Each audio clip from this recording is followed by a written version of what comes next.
Let me ask you a question. Do you want your government to control your life? What you say, where you are, how you spend money, who you talk to? Clearly no one wants that, right? Right? But what if I told you governments don't need to force surveillance on you? They have ways of introducing it slowly, even ways of making you ask for it. They just need to let crime get bad enough that you start asking for the cameras, for the drones, for online control. It's already happening right now, and whether anyone planned it that way or not, it works. Look around, streets feeling less safe every month, theft and robberies climbing up, sexual violence reports steadily rising year after year. So what's their solution? They skip over the deeper problems, poverty, fractured communities, and the steady demand for drugs. No, more cameras on every corner, more AI scanning faces in crowds. The scariest part? People are starting to beg for it. We need more CCTV. Won't somebody please think of the children? People hand over their privacy themselves because of fear. By the time we realize, it's already too late. Let's talk about Spain.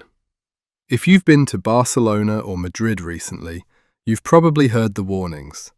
Watch your phone. Don't put your wallet in your back pocket. Keep your bag in front of you.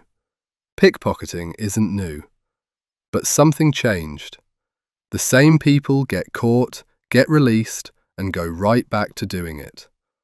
Locals see the same faces. Police know them by name. And nothing happens. Why?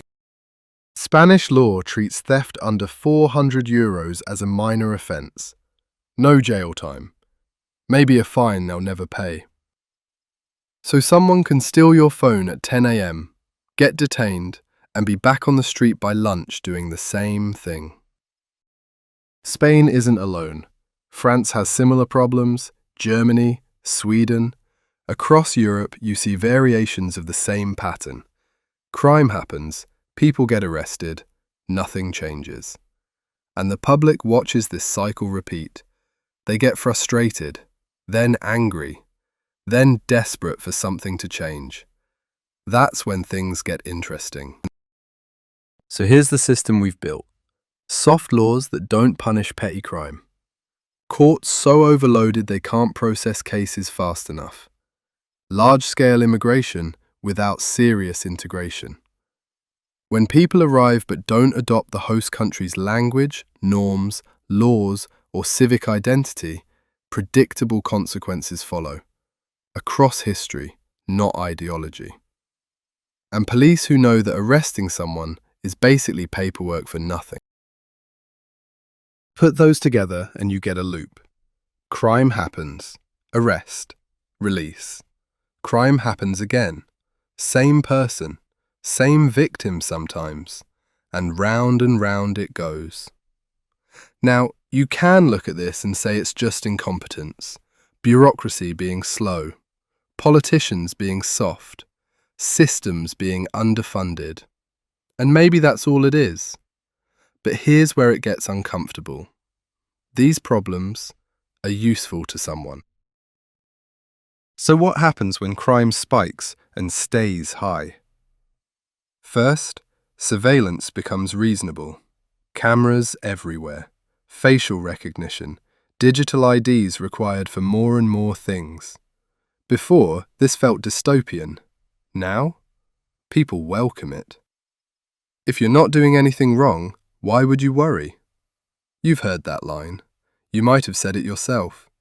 The threshold for what feels invasive keeps moving, and it only moves in one direction. Second, emergency logic replaces normal debate. When things feel like a crisis, nobody wants to hear about rights or procedures. They want action. So governments stop arguing the merits of a policy and just say, "This is temporary. This is for your protection. We'll roll it back when things calm down." Except emergency powers have a habit of sticking around. The Patriot Act was supposed to be temporary. Airport security was supposed to be temporary. When's the last time you took your shoes off at an airport and thought, this is still because of something that happened 25 years ago? Boarding a plane was simple. No taking off shoes, no dumping out your water bottle, no full body scans. Emergencies end.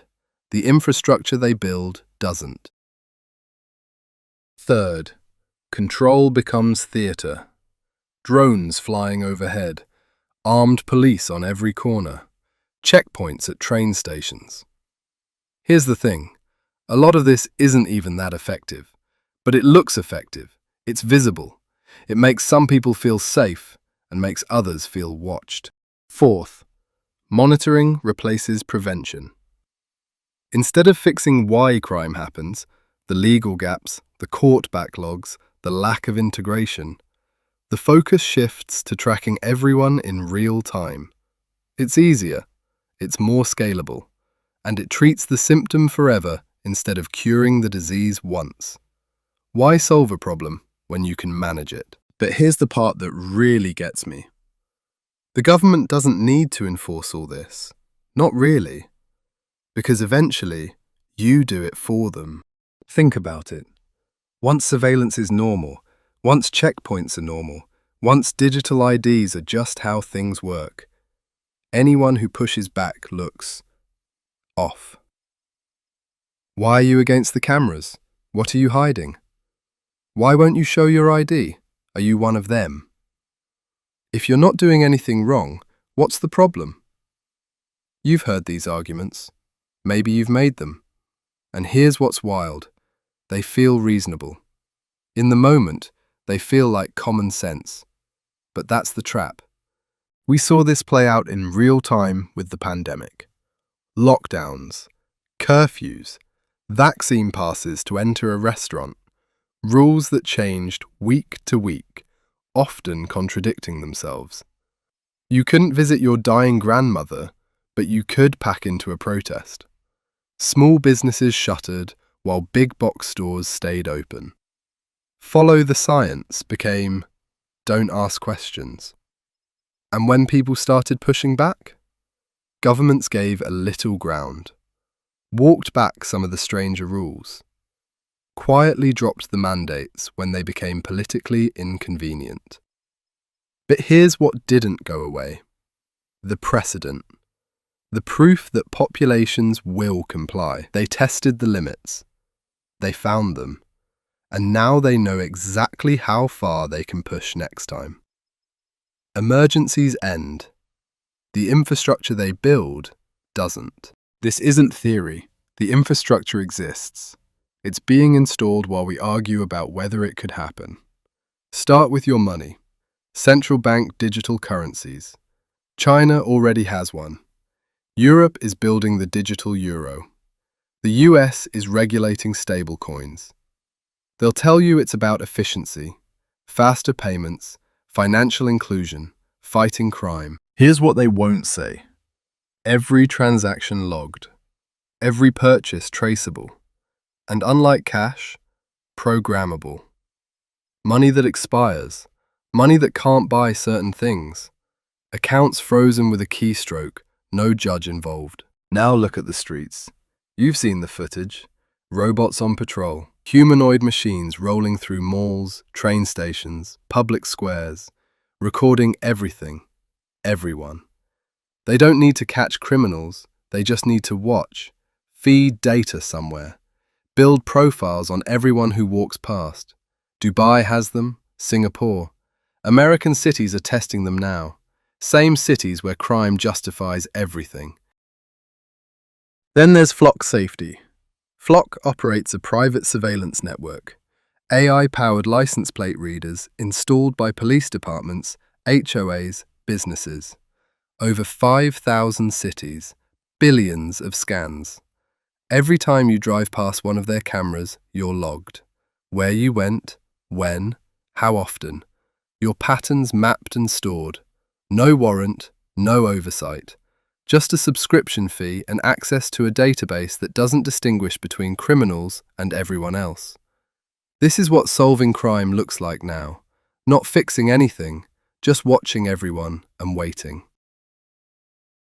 Was this designed? It doesn't matter, because the result is the same. Crime rises, people suffer, trust erodes, fear grows. And at the end of it, populations that would have fought surveillance tooth and nail 10 years ago are now requesting it, willing to trade freedoms they once valued for a feeling of safety they're not even sure they'll get. That's the real conspiracy, if you want to call it that. It's not hidden. It's not secret.